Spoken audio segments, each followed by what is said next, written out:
ಖಾರವಾಗಿ ಏನಾದರೂ ತಿನ್ನಬೇಕು ಅನ್ನಿಸ್ದಾಗ ಈ ರೀತಿ ಚಿಕನ್ ಚಾಪ್ಸ್ನ ಮಾಡಿದ್ದೀನಿ. ಟೇಸ್ಟು ತುಂಬ ಚೆನ್ನಾಗಿರುತ್ತೆ. ಹಾಗೆ ಈ ಚಿಕನ್ ಚಾಪ್ಸು ನೀವು ಒಮ್ಮೆ ಟ್ರೈ ಮಾಡಿದ್ರೆ ಬೆಲ್ಟ್ ಚಿಪ್ಪೋದಂತೂ ಪಕ್ಕ, ಅಷ್ಟು ಟೇಸ್ಟಿಯಾಗಿರುತ್ತೆ. ಬನ್ನಿ ಯಾವ ರೀತಿ ಮಾಡೋದು ಅಂತ ತೋರಿಸ್ಕೊಡ್ತೀನಿ. Welcome to home recipes. ಎಲ್ಲರೂ ಹೇಗಿದ್ದೀರಾ? ಐ ಹೋಪ್ ಚೆನ್ನಾಗಿದ್ದೀರಾ ಅಂತ ಭಾವಿಸ್ತೀನಿ. ಬನ್ನಿ ಸಿಂಪಲ್ ಆ್ಯಂಡ್ ಟೇಸ್ಟಿಯಾಗಿರುವಂಥ ಚಿಕನ್ ಚಾಪ್ಸ್ನ ಯಾವ ರೀತಿ ಮಾಡೋದು ಅಂತ ನೋಡ್ಕೊಳ್ಳೋಣ. ಸೊ ಮೊದಲನೇದಾಗಿ ನಾನು ಸಿಂಪಲಾಗಿ ಒಂದು ಮಸಾಲೆನ ರೆಡಿ ಮಾಡ್ಕೊತಾ ಇದ್ದೀನಿ. ಒಂದು 8ರಿಂದ 10 ಬೆಳ್ಳುಳ್ಳಿ ಹೆಸಳಿನ ಹಾಕೋತಾ ಇದ್ದೀನಿ, ಸಿಪ್ಪೆ ಸುಳಿದು. ಅದ್ರ ಜೊತೆಗೆ 2 ಇಂಚಷ್ಟು ಶುಂಠಿನ ಹಾಕೋತಾ ಇದ್ದೀನಿ. ಒಂದು 7ರಿಂದ 8 ಹಸಿಮೆಣ್ಸಿನ್ಕಾಯಿನ ಹಾಕೋತಾ ಇದ್ದೀನಿ. ನೋಡ್ತಾ ಇರ್ಬೋದು. ನೀವು ಖಾರ ನೋಡಿಕೊಂಡು ಹೆಚ್ಚು ಕಡಿಮೆ ಮಾಡ್ಕೋಬೋದು. ಅದ್ರ ಜೊತೆಗೆ ಒಂದು ಮುಷ್ಟಿಯಷ್ಟು ಪುದೀನ ಮತ್ತು ಸ್ವಲ್ಪ ಕೊತ್ತಂಬರಿನ ಹಾಕ್ಕೊಂಡು ನುಣ್ಣಗೆ ರುಬ್ಬಿಕೊಳ್ಬೇಕಾಗತ್ತೆ. ನೀರು ಎಷ್ಟು ಬೇಕೋ ಅಷ್ಟು ರುಬ್ಕೊಂಡು ಆದಷ್ಟು ಗಟ್ಟಿಯಾಗಿ ರುಬ್ಕೊಳ್ಬೇಕಾಗತ್ತೆ ಈ ಒಂದು ಮಸಾಲೆನ. ಟೇಸ್ಟ್ ಮಾತ್ರ ತುಂಬ ಚೆನ್ನಾಗಿರುತ್ತೆ. ಮತ್ತೊಂದು ಕಡೆಯಲ್ಲಿ ಒಂದು ಬಾಣಲೆನ ಬಿಸಿ ಮಾಡ್ಕೊತಾ ಇದ್ದೀನಿ. ಬಾಣಲೆಗೆ ಒಂದು 3ರಿಂದ 4 ಟೇಬಲ್ ಸ್ಪೂನು ಎಣ್ಣೆನ ಹಾಕೋಬೇಕಾಗತ್ತೆ. ಸೊ ಎಣ್ಣೆ ಬಿಸಿ ಆದ ನಂತರ ಒಂದು ಮೀಡಿಯಮ್ ಸೈಜ್ ಈರುಳ್ಳಿನ ಸ್ಲೈಸ್ ಆಗಿ ಕಟ್ ಮಾಡಿ ಹಾಕೋತಾ ಇದ್ದೀನಿ. ಈರುಳ್ಳಿ ಬಂದು ಸ್ವಲ್ಪ ಕಲರ್ ಚೇಂಜ್ ಆಗೋವರೆಗೂ ಫ್ರೈ ಮಾಡ್ಕೊಳ್ಬೇಕಾಗತ್ತೆ. ಆದಷ್ಟು ಈ ಒಂದು ರೆಸಿಪೀಸ್ಗೆ ಸ್ವಲ್ಪ ಗೋಲ್ಡನ್ ಬ್ರೌನ್ ಆಗೋವರೆಗೂ ಫ್ರೈ ಮಾಡಿಕೊಂಡ್ರೆ ಟೇಸ್ಟು ತುಂಬ ಚೆನ್ನಾಗಿರುತ್ತೆ. ಅದಕ್ಕೆ ಮುಂಚೆ ನನ್ನ ಚಾನಲ್ ಯಾರಾದರೂ ಫಸ್ಟ್ ಟೈಮ್ ವಿಸಿಟ್ ಮಾಡಿದ್ದೀರಾ ಅಂದರೆ ಚಾನಲ್ನ ಸಬ್ಸ್ಕ್ರೈಬ್ ಮಾಡಿಕೊಂಡು ಬೆಲ್ಲೈಕನಲ್ಲಿ ಹಾಲ್ನ ಸೆಲೆಕ್ಟ್ ಮಾಡ್ಕೊಳ್ಳಿ. ಬೆಲ್ಲೈಕನಲ್ಲಿ ಹಾಲ್ನ ಸೆಲೆಕ್ಟ್ ಮಾಡ್ಕೊಳ್ಳೋದ್ರಿಂದ ಪ್ರತಿಯೊಂದು ವೀಡಿಯೋಸ್ ನೋಟಿಫಿಕೇಷನ್ ಸಿಗುತ್ತೆ. ಸೊ ಈರುಳ್ಳಿ 1 ನಿಮಿಷ ಫ್ರೈ ಮಾಡ್ಕೊಂಡು ನಂತರ ನಾವು ಹೆಚ್ಚಿಟ್ಕೊಂಡಿರೋಂಥ ಟೊಮೊಟೊನ ಹಾಕೋತಾ ಇದ್ದೀನಿ. ನೋಡ್ತಾ ಇರ್ಬೋದು. ಮೀಡಿಯಮ್ ಸೈಜ್ದು ಒಂದು ಟೊಮೊಟೊನ ಸಣ್ಣದಾಗಿ ಕಟ್ ಮಾಡಿ ಹಾಕೋತಾ ಇದ್ದೀನಿ. ಈರುಳ್ಳಿ ಮತ್ತು ಟೊಮೊಟೊ ಎರಡು ಕೂಡ ಫ್ರೈ ಆಗಿದೆ, ಎಣ್ಣೆ ಸಪ್ರೇಟ್ ಆಗಿದೆ. ನೋಡ್ತಾ ಇರ್ಬೋದು. ಈ ಟೈಮಲ್ಲಿ ನಾನು ಚಿಕನ್ನ ಸೇರಿಸ್ಕೊತಾ ಇದ್ದೀನಿ. ಆಲ್ರೆಡಿ ತೊಳೆದು ಸೋರಕ್ಕೆ ಇಟ್ಕೊಂಡಿರೋಂಥ ಚಿಕನ್ನ ನಾನು ಸೇರಿಸ್ಕೊತಾ ಇದ್ದೀನಿ. ಸೊ ಕ್ವಾಂಟಿಟಿ ಬಂದು 1ರಿಂದ 1.5 kg ಚಿಕನ್ ತೊಗೊಂಡಿದ್ದೀನಿ ನಾನು. ಈ ಒಂದು ಕ್ವಾಂಟಿಟಿನಲ್ಲಿ ಒಂದು 4ರಿಂದ 5 ಜನ ತಿನ್ನೋವಷ್ಟು ಚಿಕನ್ ಇರುತ್ತೆ.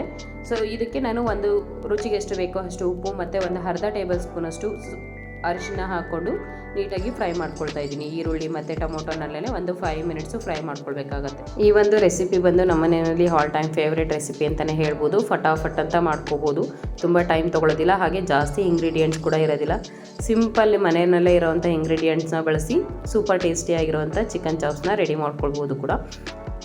ಸೊ ನೋಡ್ತಾ ಇರ್ಬೋದು. ನಾನು ಉಪ್ಪು ಮತ್ತು ಅರಿಶಿನ ಹಾಕಿ ಚಿಕನ್ನ ಚೆನ್ನಾಗಿ ರೋಸ್ಟ್ ಮಾಡ್ಕೊತಾ ಇದ್ದೀನಿ. ಆದಷ್ಟು ಒಂದು 5 ಮಿನಿಟ್ಸ್ ರೋಸ್ಟ್ ಮಾಡ್ಕೊಳ್ಬೇಕಾಗತ್ತೆ. ಅದರಲ್ಲಿರೋವಂಥ ನೀರಿನಂಶ ಎಲ್ಲ ಬರುತ್ತೆ. ಸೊ ನೀರಿನಂಶ ಡ್ರೈ ಆಗಿ ಎಣ್ಣೆ ಸಪ್ರೇಟ್ ಆಗ್ತಿದೆ. ನೋಡ್ತಾ ಇರ್ಬೋದು. ಸೊ ಅಲ್ಲಿವರೆಗೆ ನಾವು ಚಿಕನ್ನ ಎಣ್ಣೆನಲ್ಲೇ ರೋಸ್ಟ್ ಮಾಡ್ಕೊಳ್ಬೇಕಾಗತ್ತೆ. ಚಿಕನ್ನು ರೋಸ್ಟ್ ಆದ ನಂತರ ನಾವು ರುಬ್ಬಿಟ್ಕೊಂಡಿರೋಂಥ ಮಸಾಲೆನ ಸೇರಿಸ್ಕೊತಾ ಇದ್ದೀನಿ. ಇಲ್ಲಿ ಯಾವುದೇ ನಾನು ಕಾಯಿ ಆ ಥರದ್ದು ಯಾವುದು ಜಾಸ್ತಿ ಮಸಾಲೆನ ಸೇರಿಸಿಲ್ಲ. ಸಿಂಪಲ್ ಮಸಾಲೆನ ಹಾಕೋತಾ ಇದ್ದೀನಿ. ಅದೇ ರೀತಿ ಈ ಗ್ರೀನಲ್ಲಿ ನಾನು ಚಿಕನ್ ಚಾಪ್ಸ್ನ ಮಾಡ್ತೀನಿ ಅಂದರೆ ತುಂಬ ಟೇಸ್ಟಿಯಾಗಿರುತ್ತೆ. ಹಾಗೆ ನಿಮ್ಮ ಫ್ರೆಂಡ್ಸ್ ಯಾರಾದರೂ ಚಿಕನ್ ಲವರ್ಸ್ ಇತ್ತಂದರೆ ಈ ವಿಡಿಯೋನ ಶೇರ್ ಮಾಡಿ. ನಾವು ರುಬ್ಬಿಟ್ಕೊಂಡಿರೋಂಥ ಮಸಾಲೆನ ಹಾಕ್ಕೊಂಡು ನೀಟಾಗಿ ಫ್ರೈ ಮಾಡ್ಕೊಳ್ಬೇಕಾಗತ್ತೆ. ಆದಷ್ಟು ಲೋ ಟು ಮೀಡಿಯಮ್ ಫ್ಲೇಮಲ್ಲಿ ಇಟ್ಕೊಂಡು ಫ್ರೈ ಮಾಡ್ಕೊಳ್ಬೇಕಾಗತ್ತೆ. ಇಲ್ಲಿ ಎಕ್ಸ್ಟ್ರಾ ನೀರು ಸೇರಿಸೋ ಅವಶ್ಯಕತೆ ಇರೋದಿಲ್ಲ. ಎಣ್ಣೆನಲ್ಲೇ ಆಲ್ರೆಡಿ 50% ಕುಕ್ ಆಗಿರುತ್ತೆ ಚಿಕನ್ನು. ಜೊತೆಗೆ ನಾವು ರುಬ್ಬಿಟ್ಕೊಂಡಿರ್ತೀವಲ್ಲ ಮಸಾಲೆ, ಅದರಲ್ಲೇ ಸ್ವಲ್ಪ ನೀರಿನಂಶ ಇರೋದ್ರಿಂದ ಸಾಕಾಗುತ್ತೆ. ಎಕ್ಸ್ಟ್ರಾ ನೀರು ಹಾಕೋಂಥ ಅವಶ್ಯಕತೆ ಇರೋದಿಲ್ಲ. ಸೊ ಆ ಮಸಾಲೆನ ನೀಟಾಗಿ ಎಣ್ಣೆ ಸಪ್ರೇಟ್ ಆಗೋವರೆಗೂ ಫ್ರೈ ಮಾಡ್ಕೊಳ್ಬೇಕಾಗುತ್ತೆ. ನೋಡ್ತಾ ಇರ್ಬೋದು. ಒಂದು 5ರಿಂದ 7 ನಿಮಿಷದವರೆಗೂ ಲೋ ಟು ಮೀಡಿಯಮ್ ಫ್ಲೇಮಲ್ಲಿ ಇಟ್ಕೊಂಡು ಫ್ರೈ ಮಾಡಿಕೊಂಡ್ರೆ ಸೂಪರ್ ಟೇಸ್ಟಿಯಾಗಿರುವಂಥ ಚಿಕನ್ನು ರೆಡಿ ಆಗುತ್ತೆ. ಸೊ ನೀವು ಯಾವ ರೀತಿ ಚಿಕನ್ ಚಾಪ್ ಮಾಡ್ತೀರಾ ಅಂಥೇಳಿ ನನಗೆ ಕಮೆಂಟ್ ಸೆಕ್ಷನಲ್ಲಿ ತಿಳಿಸೋದನ್ನು ಮರಿಬೇಡಿ. ಸೊ ನೋಡ್ತಾ ಇರ್ಬೋದು. ಫ್ರೈ ಮಾಡ್ತಾ ಇದ್ದೀನಿ. ಸೊ ಇದೇ ರೀತಿ ಈಸಿ ರೆಸಿಪೀಸ್ಗೋಸ್ಕರ ಹೋಮ್ ರೆಸಿಪಿ ಚಾನಲ್ನ ಸಬ್ಸ್ಕ್ರೈಬ್ ಮಾಡ್ಕೊಳ್ಳಿ. ಹಾಗೆ ಸೊ ಹೀಗೆ ಕ್ವಿಕ್ಕಾಗಿ ಈಸಿಯಾಗಿ ಮಾಡ್ಕೊಳ್ಳೋಂಥ ತುಂಬ ರೆಸಿಪೀಸ್ ಇದೆ. ಒಂದ್ಸರಿ ಚಾನಲ್ಗೆ ವಿಸಿಟ್ ಮಾಡಿ. ಪ್ರೀವಿಯಸ್ ವೀಡಿಯೋಸ್ ಇದೆ, ನೋಡ್ಬೋದು ನೀವು.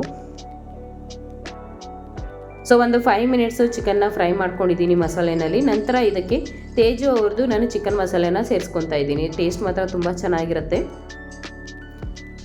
ನಾನಿಲ್ಲಿ ಗರಂ ಮಸಾಲೆ ಯಾವುದು ಕೂಡ ಸೇರಿಸ್ಕೊಂಡಿಲ್ಲ. ಹಾಗಾಗಿ ಚಿಕನ್ ಮಸಾಲೆನ 1 ಟೇಬಲ್ ಸ್ಪೂನಷ್ಟು ಸೇರಿಸ್ಕೊತಾ ಇದ್ದೀನಿ. ಚಿಕನ್ ಮಸಾಲೆನ ಸೇರಿಸ್ಕೊಂಡು ಮತ್ತೊಂದು ಸರಿ ನೀಟಾಗಿ ಮಿಕ್ಸ್ ಮಾಡ್ಕೊಳ್ಬೇಕಾಗತ್ತೆ. ತುಂಬ ಜಾಸ್ತಿ ಮಿಕ್ಸ್ ಮಾಡ್ತಂದರೆ ಪೀಸು ಸಪ್ರೇಟ್ ಆಗೋವಂಥ ಚಾನ್ಸಸ್ ಇರುತ್ತೆ. ತುಂಬ ಬೇಯಿಸಬಾರ್ದು ಇದನ್ನು. ಸೊ ನೋಡ್ತಾ ಇರ್ಬೋದು. ಸೊ ನಿಧಾನಕ್ಕೆ ಮಿಕ್ಸ್ ಕೊಡ್ತಾ ಇದ್ದೀನಿ. ಆಲ್ಮೋಸ್ಟ್ ಚಿಕನ್ ಕುಕ್ ಆಗಿದೆ, ಎಣ್ಣೆ ಸಪ್ರೇಟ್ ಆಗ್ತಿದೆ. ನೋಡ್ತಾ ಇರ್ಬೋದು. ಸೊ ಈಸಿಯಾಗಿ ಮಾಡ್ಕೊಳ್ಬೋದು. ತುಂಬ ಟೇಸ್ಟಿಯಾಗಿರುತ್ತೆ. ರೈಸ್ ಜೊತೆ, ಚಪಾತಿ ಜೊತೆ ಅಂತೂ ಬೆಸ್ಟ್ ಕಾಂಬಿನೇಷನ್ ಅಂತಲೇ ಹೇಳ್ಬೋದು. ಸೊ ಮಕ್ಕಳು ಯಾರಾದರೂ ತಿಂತಾ ಇರೋವಾಗ ಕೇಳ್ತವೆ, ನನಗೂ ಚಿಕನ್ ಬೇಕು ಮಾಡು ಮಮ್ಮಿ ಆ ಥರ. ಸೊ ಆ ಟೈಮಲ್ಲಿ ಈಸಿಯಾಗಿ ನಾವು ಮಾಡ್ಕೊಳ್ಬೋದಾದಂಥ ರೆಸಿಪಿ ಅಂತಲೇ ಹೇಳ್ಬೋದು. ತುಂಬ ಟೈಮ್ ತೊಗೊಳ್ಳಲ್ಲ. ಹಾಗೆ ಕೆಲವೊಂದು ಟೈಮು ಮನೆಯಲ್ಲಿ ಸೊ ಇಂಗ್ರೀಡಿಯೆಂಟ್ಸ್ಗಳು ಇರೋದಿಲ್ಲ. ಕೆಲವೊಂದು ಕೊತ್ತಂಬರಿ, ಪುದೀನ ಆ ಒಂದು ಐಟಮ್ಗಳಿರುತ್ತೆ. ಸೊ ಕಡಿಮೆ ಐಟಮ್ನ ಬಳಸಿ ಈಸಿಯಾಗಿ ಚಿಕನ್ ಚಾಪ್ಸ್ನ ಮಾಡ್ಕೋಬೋದು. ಟೇಸ್ಟ್ ಮಾತ್ರ ತುಂಬ ಚೆನ್ನಾಗಿರುತ್ತೆ.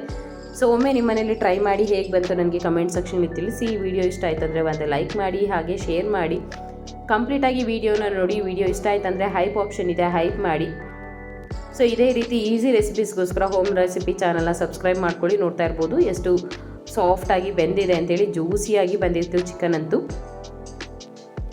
ಸೊ ಮತ್ತೊಂದು ಹೊಸ ರೆಸಿಪಿಯೊಂದಿಗೆ ನಿಮ್ಮನ್ನು ಭೇಟಿ ಮಾಡ್ತೀನಿ. ಅಲ್ಲಿವರೆಗೂ ನಮಸ್ಕಾರ.